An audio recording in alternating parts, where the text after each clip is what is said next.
this is an iHeart podcast. Guaranteed human.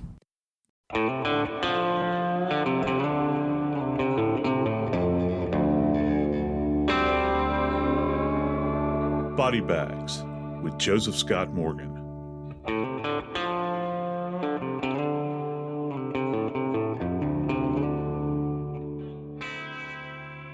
Have you ever been in a position where your doorbell has rung and you don't know who's actually going to be showing up, but you think you had an appointment with someone?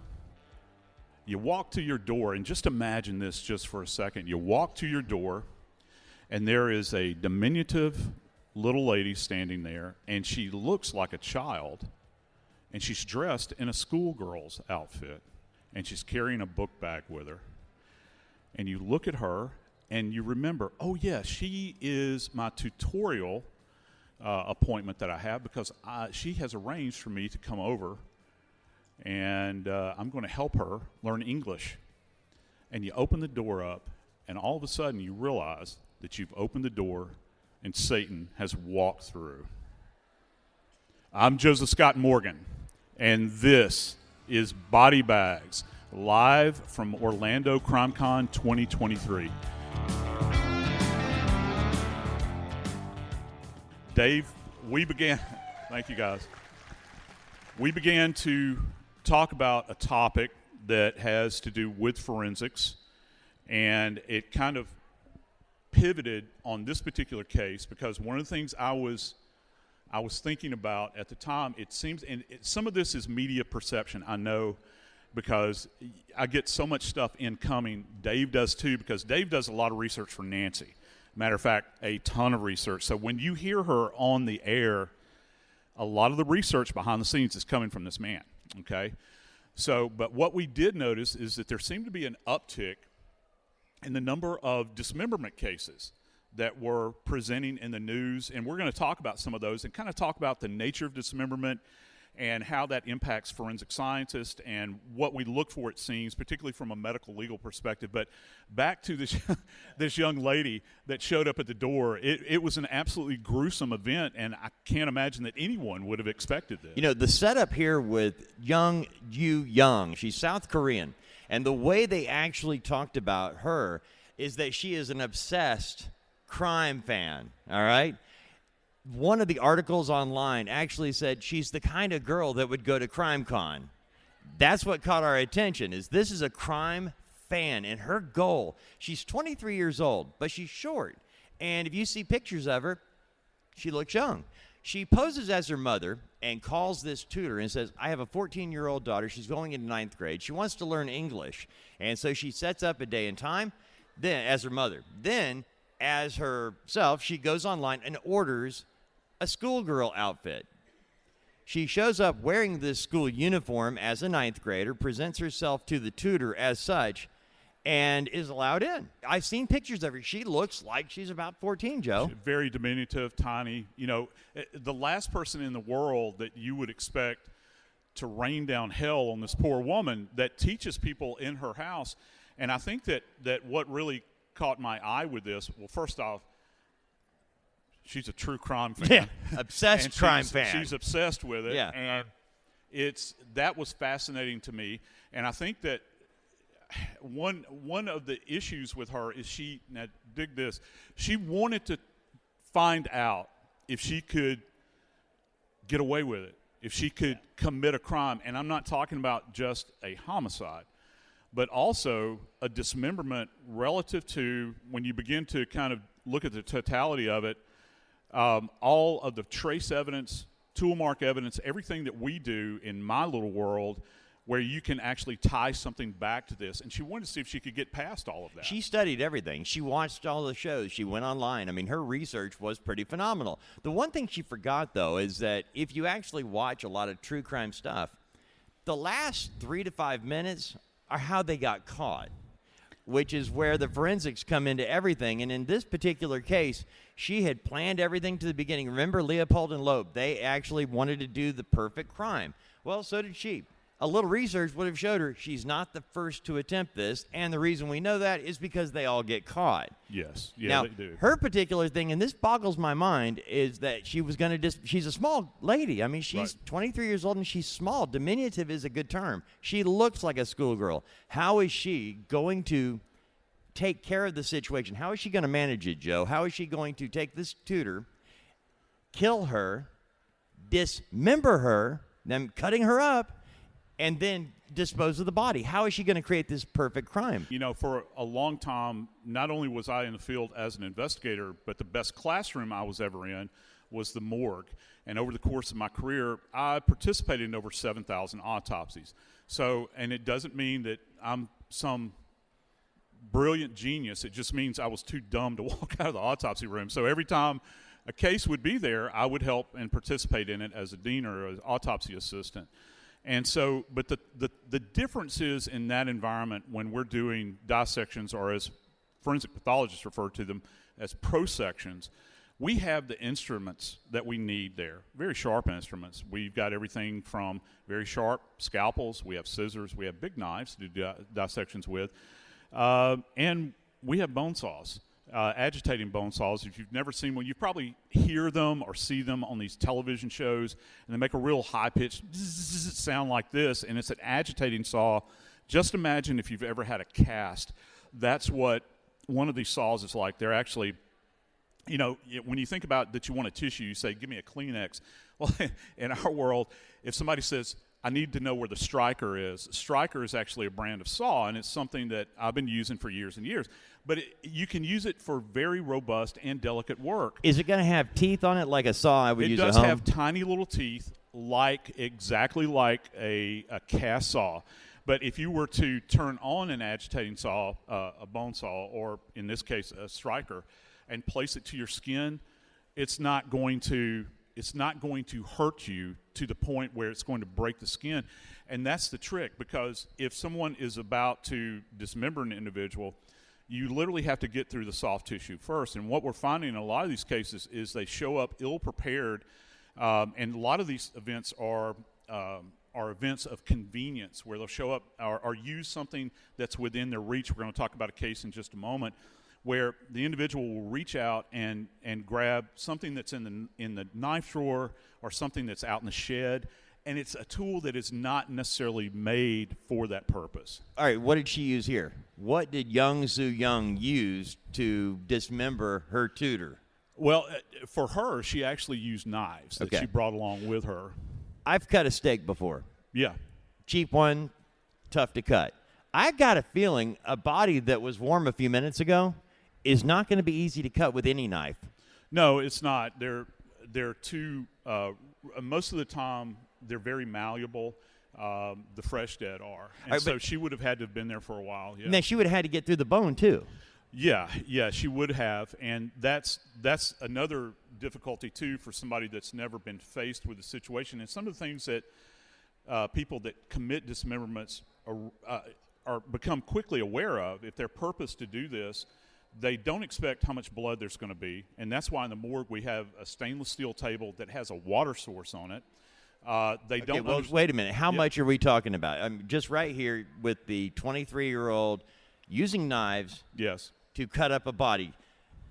How much blood is there? I mean, are we talking quarts? Are we talking? Well, you know, if you think about, and average is relative, but you begin to think about the human body, it can have anywhere from roughly just under 1.5 gallons to there's some studies that say over 2 gallons. So, and again, a lot of that is dictated by size and that sort of thing. What about other body fluids? Because we've all heard the stories of when somebody dies, everything lets go. Well, that's not necessarily the case in every circumstance. I think one of the biggest things that you encounter is when individuals have to or attempt to do a dissection on the body. First off, anatomically, they don't understand connective tissue. They don't understand where the joints are. Even if you look at somebody that's like a butcher, they know that they can disarticulate a body from a joint a lot quicker than taking a steak knife and try to go across one of the long bones in the leg like a femur. Okay. And that's something that's not quite possible to do. Okay, and then let's just get to she's all cut up. Yes. But you've got a big mess to clean up. Yes. And then you have to transport the body somehow. Yes. All right. Forensically, Joe, what are you going to find after the fact? After this body is now in bags, what's going to be left, even if I use bleach and everything else, as she did, trying to clean up? Yeah, she showed up actually with bleach. And Right. here's the thing. It comes to this point where you qualify the people that do these dismemberments, and you think, well, is this an event of opportunity where they just suddenly fly into a rage, they kill someone, oh my gosh, what do I do now? Or is it a circumstance where they show up and they're highly prepared, and they are able to essentially section the body out into smaller pieces and package that body, whether it be in plastic or paper, tape it up, and they might dispose or deposit the body in a variety of locations. But here's one of the interesting things about dismemberment, is that when people perpetrate this and they take the remains from the residence, one of the studies shows that they never go a long distance away from the area that they're familiar in. This actually goes to the phase within serial killing where they hunt in the area. And, you know, we were talking about Gilgo yesterday with Nancy, and some of those early bodies had actually been dismembered. Well, isn't it fascinating that if, in fact, Rex Heuermann had, you know, he perpetrated these, the deposition of those early remains, as the crow flies, is not very far. So it's not like they would drive out of state to deposit these remains or into another location within the state to deposit these remains. So they're going to drop these remains in an approximation, or they're just going to try to disassemble the body and then bury it right there. But here's the problem.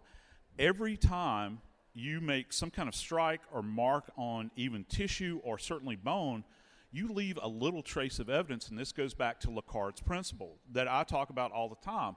Many years ago, Edmond Lacard, who's called the Sherlock Holmes of France, he made the statement that every contact leaves a trace. So if you think about a knife, a saw, it doesn't matter what kind of saw. It could be a table saw, it could be a chainsaw, it could be a carpenter saw, that every time you make a mark, you're leaving something that is identifiable by a tool mark expert or forensic pathologist on that surface. All right, now in this particular case, this woman who is an obsessed crime junkie, planning the perfect crime, can you imagine when you're figuring out your getaway, how am I going to dispose of these remains? She decided to use a cab. And just for those of us during CrimeCon that have used cabs and Uber and everything else, they pay attention. And that's what actually caught her. The cab driver actually was just doing some really unusual things in her bags and everything else. And he picks up the phone and calls the law, and there you go. She had not planned out the perfect crime. No, and rarely do people. I think that a lot of folks think that these dismemberments that you hear about are all related to serial perpetrators who have this long-standing plan where they're really thinking this thing out.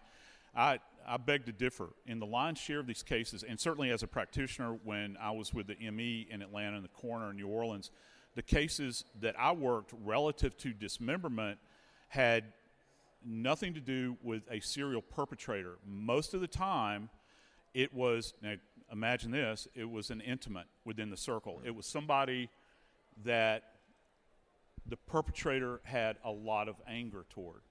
Think about that just for a second. Because it's not enough to merely kill someone, but in a post-mortem state, you're literally disassembling that body and desecrating that body. And so that's kind of a fascinating issue relative to that.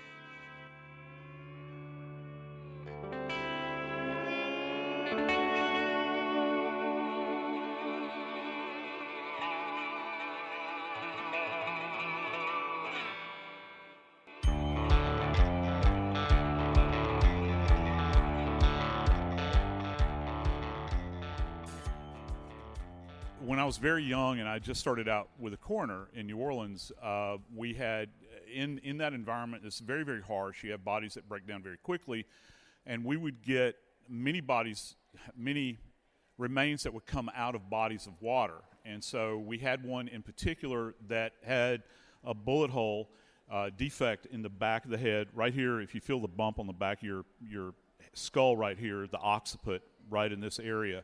We knew that it was a gunshot wound. But here's the problem. We didn't know who this person was. And at the time, my dear friend, if you get a chance to check her books out, her name is Mary Manheim, and she's called the Bone Lady. And she founded the Faces Lab at LSU. And they were the first person to actually digitize a human skull. But we needed to get this skull, this head, to LSU so that she could do an examination of it. And being young, I was 22 years old, and I was terrified of the forensic pathologist that I worked with. And when you're young, anybody can identify with that, somebody that's in this position over you. And he gave me specific instructions, plus he was a former Marine. He looked at me and said, under no circumstances are you to allow this head out of your sight. And I was like, yes, sir. And so I had actually removed the head at autopsy during our examination. We had done an x-ray on it.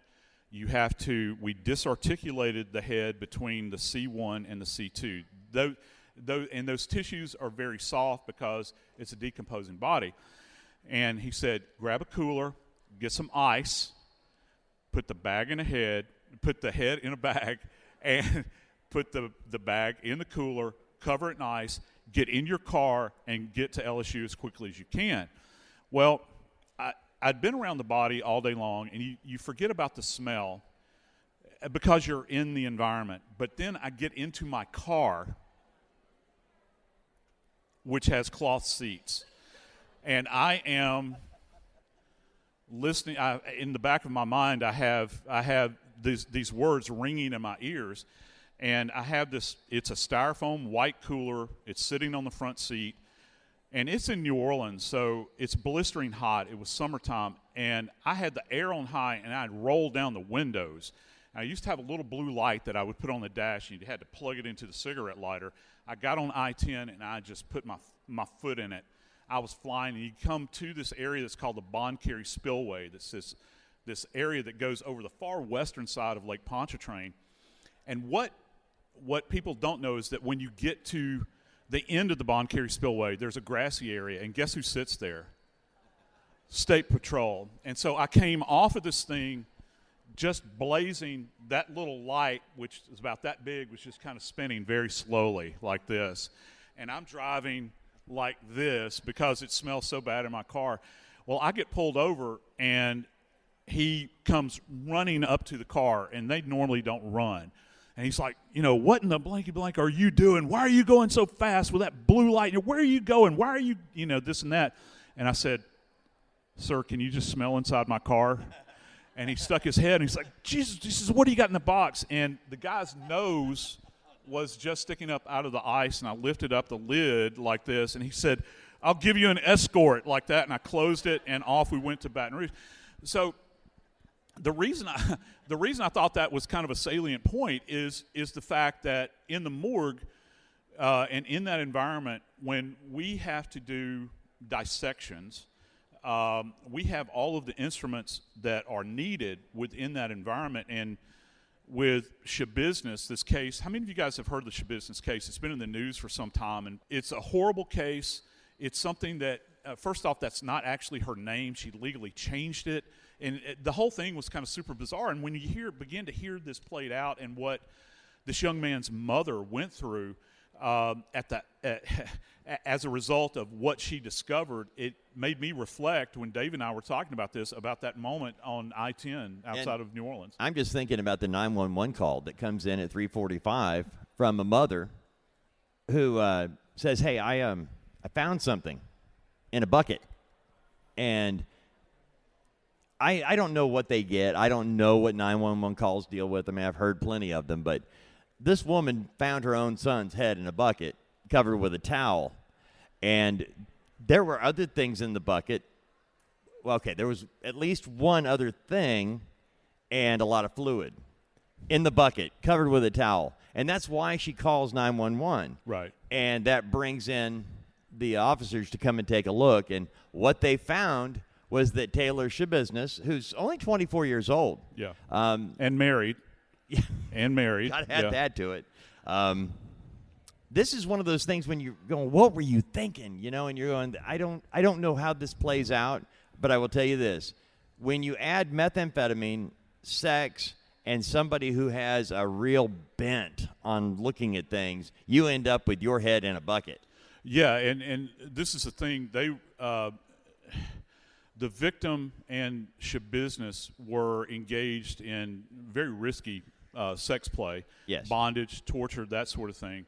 And it's one of these moments that kind of escalated in this particular event when the mother actually came down the stairs, as Dave was pointing out. And I think that it's kind of one of those moments in time where the perpetrator does this and maybe they're in this rush, this moment of excitement.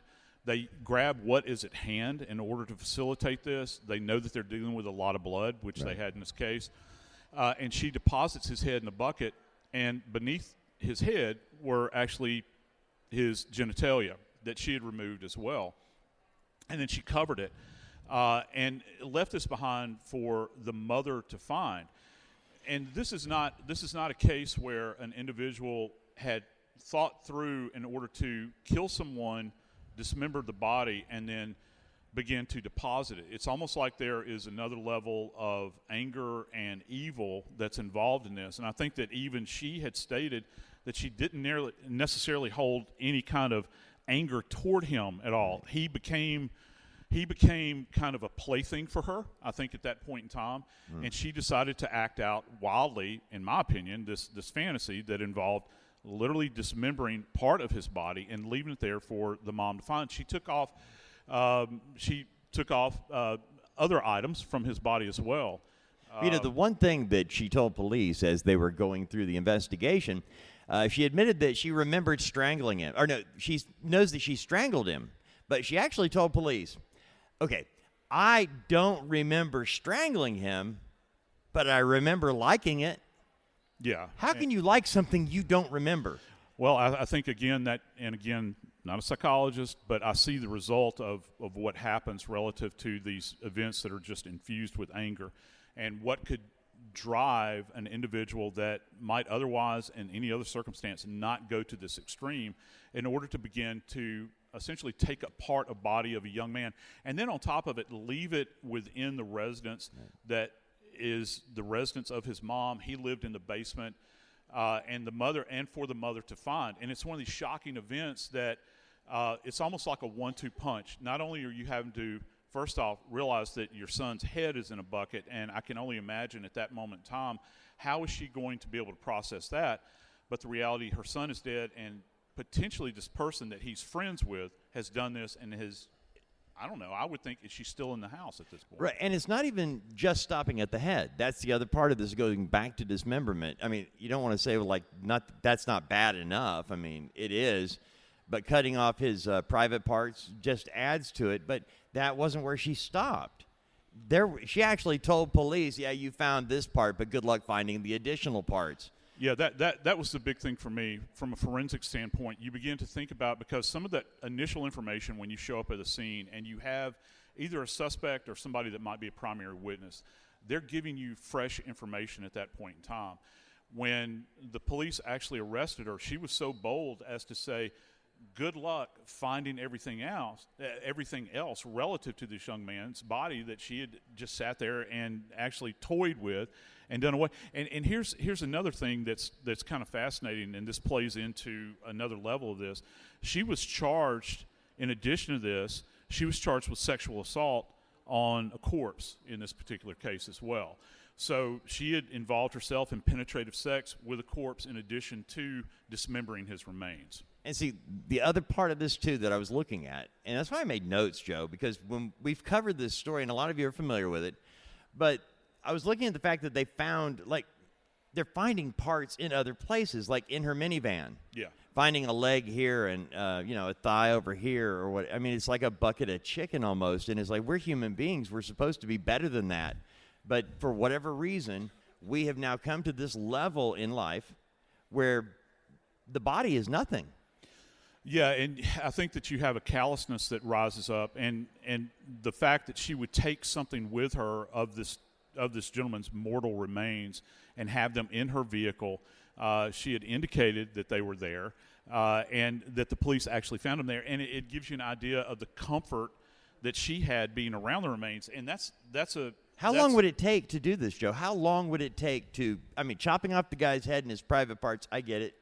That's got to be hard through the neck, though. How are you going to cut through the neck with just all the it could be accomplished if you had a sharp enough knife, and if you were limited, which she was, if you're limited to anything that is at hand, like a carpenter saw, or if you had a strong serrated knife, it could be possible. The trick is to find the soft spot, or where the discs are located in the neck, in order to cut through them. It's very difficult. The vertebral bodies are very robust, so this is not something you're going to get through with a steak knife. So you look for those weak points in there in order to dissect off the head. And then cutting up all the other parts. We've got a foot here, and yeah, and it takes some time, and it takes purpose. And this is it, because, you know, look, I'm not saying that I'm a serial killer or a dismemberer, but I've spent a lot of time in the morgue. I have tools that are at my disposal in order to facilitate this, and I have some understanding of human anatomy. You're talking about a person that's coming in cold to this, that, to the best of our knowledge at this point in time, she has no previous experience with whatsoever. I don't think she's an anatomist. I don't think that she's a nurse. She doesn't understand this at this point in time. All she knows is that she's in a fever, and during this period of time, the sex was not simply enough. She had to take it to the next level. Are you going to be able to identify what knife was used to cut this? Will it be parts on the bone? I know going through soft tissue and joints, but you're going to be hitting bone, I would think, you know, on accident, if nothing else. Can you trace that nick or cut back to the right knife? Well, yeah, and if you have, you know, if you have this evidence that is left behind on the bone, we get what is referred to. How many of you guys have ever used a handsaw on a piece of wood, and when you first begin to utilize the saw, it jumps out of that initial groove that you create, and it kind of hops over? Those are referred to as stop-start. So you'll see multiple of these. If you're just doing carpentry around the house or something, you don't have a skill saw, you're just using an old, and sometimes it's hard to get started.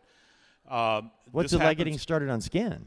Well, you have to trim through the skin with an edged weapon in order to get down to the bone in order to facilitate this. And is it possible? Yes, it is possible. In the morgue, we can tell the difference on soft tissue if compared, say, a smooth blade, a non-serrated edge blade. We can see the difference between the margins of those injuries relative to a serrated blade as opposed to, say, a traditional butcher knife. But you have to get through all of the soft tissue, the skin, the subcu fat, down through the muscle, and then finally to the bone. And the knife is just not going to cut it. So you're going to have to use something else that you can facilitate this with to actually move, you know, to remove the limb. Well, so when you were talking about it jumping out of the track, okay, when you're holding a piece of wood and you do that, I mean, it's hard. I mean, you actually you slowly get it going. That's what I was thinking with getting through skin and everything else, that would have to, it'd be wiggly, I would think. I mean, I'm not trying to be gross. I'm just trying to, in my head. Yeah, and so every time Steve Sims, who works as a forensic anthropologist and trained famously at the Body Farm, Steve is one of the leading experts in the world on tool marks on bone, and he studied dismemberment cases for years and years. And so he categorizes these things relative to whether or not it is a power tool. And when I say power tool, I'm talking about something that requires electricity. You know, I mentioned a skill saw. You could have a table saw, which we've had cases like that. Somebody could potentially use a sawzall to take off a wrist, and certainly chainsaws. That's a powered instrument. And so each one of these is going to be very unique. Here's the trick, though. One of the things about these edged instruments is that they are unique to the user, how they've been cared for. So you can have, it's almost like ballistic evidence as well. If you have a knife that is of the same type and they are made in the same run, depending upon how these knives are stored, how they're utilized, you could have the same knife created in the same day, and they're going to leave behind a different mark on the bone because of their utility, how they've been used over the years. And at a microscopic level, particularly if you look at them on cross-section, you'll be able to appreciate this. If it's just so you can kind of get an idea about this, if you've ever seen seen a spiral cut ham, and you look at the ham and the long bone that goes through the center of the ham, you'll see these kind of swirls that are on the end of the bone. That's actually the saw passing through and trimming it out. Those are specific tool marks that are left behind.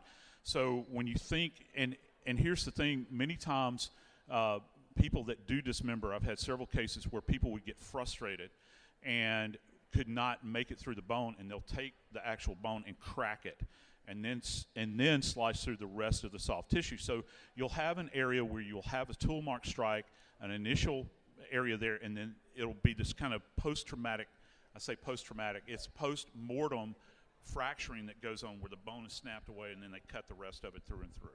So it's not as quick as one might see it in a movie.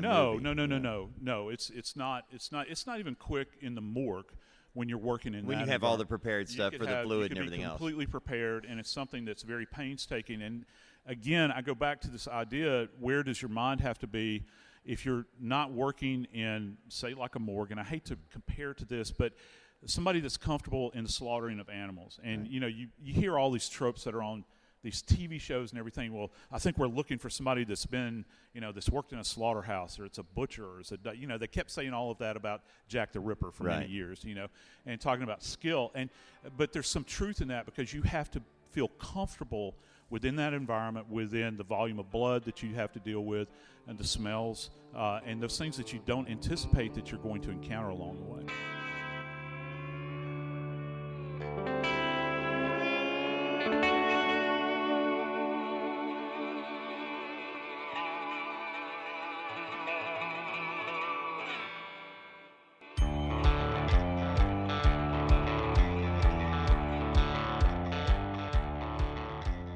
Right, but not everybody acts like Taylor Schabusiness, where in the heat of the moment, on drugs, having sex, chains, and everything else, some people actually go into this with a game plan, such as the case of Joel Guy Jr. Yes. He's a 28-year-old man who did not support himself. His mother and father got tired of it. They were just done with taking care of their adult son, and they were going to cut him off. Yes. And so he decides, they live in Tennessee. He's a student still. Yeah. Okay. At LSU. Yeah, at LSU. And off and on. Yeah, think about it. You're 28, you're living off mom and dad, you don't have really a job or anything else. You're just going to stay in school enough to claim you're a student. Well, he decides, now that he knows they're going to cut him off, to go back home and visit. And during his visit, he has a plan. And the end result was nothing less than one of the most disgusting things I've ever had to cover, or I've ever had to read from the sheriff's department. To give you an idea, I wrote the quote down because it was referred to as a diabolical stew of human remains. And he did it to his own parents, to his mom and dad. Mm-hmm. That's what Joel Guy Jr. ended up with. But Joe, he starts off mad. Yes. Parents are cutting me off. I can get $500,000 for them if they're missing. And his goal is to make them disappear. Right. How do you come into this after basically it's a welfare check, which, by the way, that was the one commonality through a number of these dismemberment cases. I didn't see him around for a while.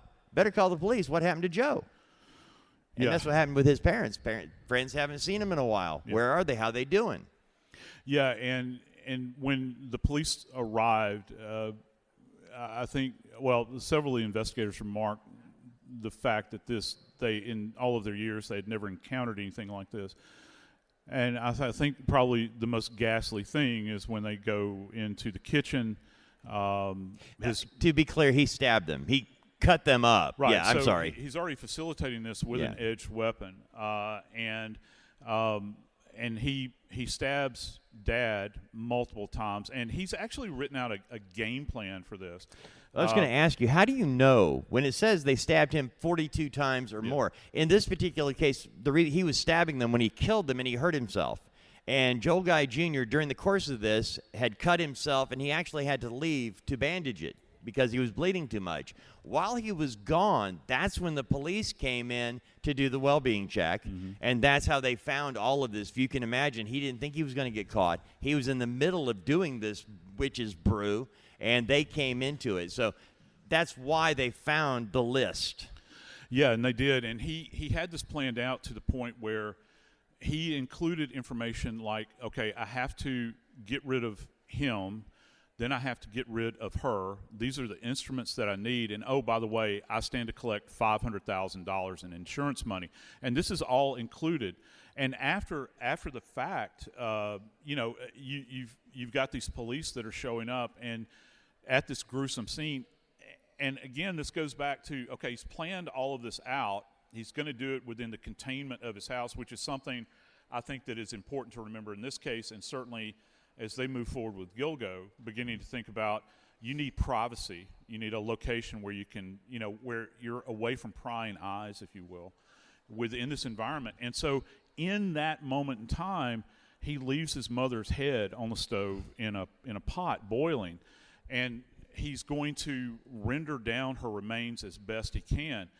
Here, one of the big issues with this, though, is that there's blood evidence everywhere. Again, this goes back to, I don't think a lot of people really anticipate how much trace and blood evidence is going to be left behind when you begin to talk about the dismemberment of the body. If you're using any kind of saw, for instance, where it's highly agitating. Now, I'll give you an idea going back to the morgue. When we use bone saws in the morgue, there is this, and I don't know if you can, I'll give you an idea so that you can kind of get this in your mind. Have you ever taken talcum powder and put it in your hand and blown it like this, and you see how it floats in the air and kind of descends down, and you can actually smell it? You know what I'm talking about, the smell of talcum powder? Bone dust is much that way, even with the agitating saws. Now, they have vacuums on these things now that will catch it, but for years and years, we had bone dust that would just be floating in the air, in the morgue as we were working these cases. That's going to come up too, because if you're using a high-speed tool, you'll leave behind any kind of deposition of bone dust. You'll have these little pockets. It almost looks like small bits of sawdust. Did you ever inhale any of that? Yes, I did. Yeah, and it's even if you wear a mask, you're still going to inhale it. So you would have the smell of bone dust in your passages. And so it inhabits, what you do in that environment. Today, it's a little bit different. Some people don't. Back when I first started, I still worked with pathologists many years ago. There was one old pathologist that never wore gloves in the morgue, and he refused to wear a mask. He would strip down to his T-shirt, roll his pants up, and he would wear a white apron. Half the time we're doing the show, I feel like I got to take a bath. I'm not kidding, man. He said that gloves decreased his tactile ability to be able to appreciate things, and he said there's always soap. So, and he never trimmed his nails, which really bothered me too. So, wow. But at any rate, you have this environment in which these people are indwelling, and they're in this environment for the very first time, and they're exposed to all of this.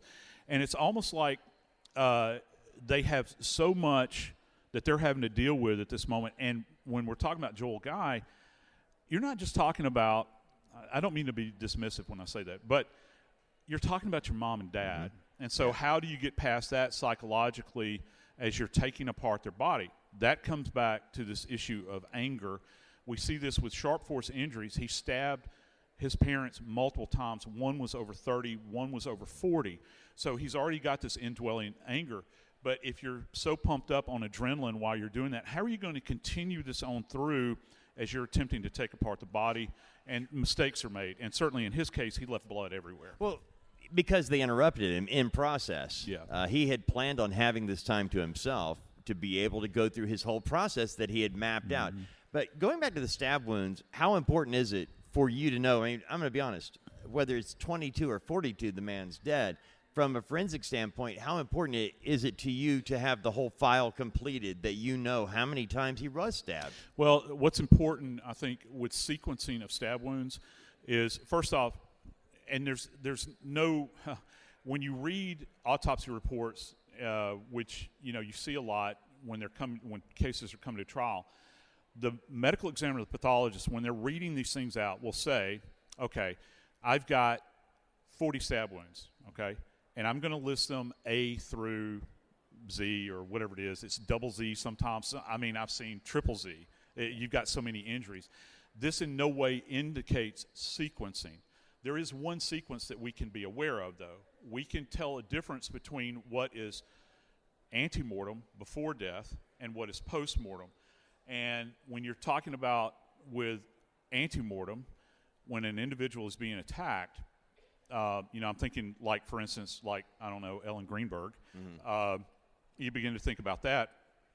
In those wound tracks, where are you appreciating hemorrhage in that environment? And at what point in time does the hemorrhage start or stop? Also, what organ systems are impacted? Are you going directly into the heart? Are you striking a major vessel in the neck?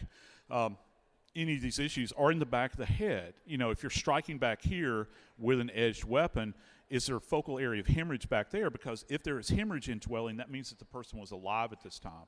So, you hear us talk about a lot in true crime. You hear us talking, we use the term overkill. And that's important to us because I think that if you're in your rational mind, you can understand, okay, I've stabbed them this many times. This is enough. I'm going to carry it on to the nth degree. And all the while that this attack is going on, you're transferring more and more evidence onto yourself as the perpetrator. Blood evidence, those sorts of things. And in Joel Guy's case, he injured himself. So now he's depositing evidence, perhaps, on these remains of his parents as he's trying to get rid of them. Have you ever seen somebody that tried to use some type of an acid mixture to melt the body down, to dissolve them? Only on rare occasions have I seen that where the rendering takes place. I've seen far more people that have attempted to render down bodies through heat. In the TV show Breaking Bad, they would Walter White had this whatever elixir they could put into a light plastic drum and drop the body in there. You guys saw that, and it would dissolve. Mm-hmm. But in this case, he's doing it on the stove. He's got plastic tubs around. I don't know what kind of acid concoction he made, but could a body be rendered down into a liquefied form that could just be poured out in the river and there'd be you wouldn't have any proof they ever existed? Yeah, I suppose that it could, but rendering generally is not so much it's an application of chemicals. Like I had stated, in my experience, most of the rendering takes place in heat. And this is a little known fact. I don't know, maybe some of you guys in the audience are aware of it. When, going back to my example of the head, when we have remains and the forensic anthropologist is trying to examine the bone, one of the problems that you encounter with this is you can't appreciate the bone because you still have soft tissue. Well, where does the soft tissue go? You don't want to do anything to the underlying bone that is going to damage it or compromise any kind of trace evidence that's on there, whether it is a tool strike, a bullet hole, or any kind of fiber that might, well, not fiber, that wouldn't make sense. But let me just cut to the chase here. We've got very limited time. Yeah. They will actually take apart the body, disarticulate the body, and it's placed into, it looks like a cauldron. Mm-hmm. We actually had these at the ME in Atlanta, and it almost like a crock pot. And what happens is that it begins to render the body down, the soft tissue, so it falls away from the bone. It's a very low heat, and the bones settle to the bottom. You get this kind of beige froth that comes up at the top. You can take out the bones at this point in time and really truly appreciate them in that context. And there's other methodologies that I won't go into that forensic anthropologists have used for years and years to remove soft tissue. But most of the time it's going to involve heat because everybody has access to heat. Most people don't understand what is necessary from a chemistry standpoint in order to facilitate what they're trying to do. And it's very frustrating, and they could wind up harming themselves as well. Thank you guys for joining us today. I'm Joseph Scott Morgan, and this is Body Bags from Orlando CrimeCon 2023. This is an iHeart podcast. Guaranteed human.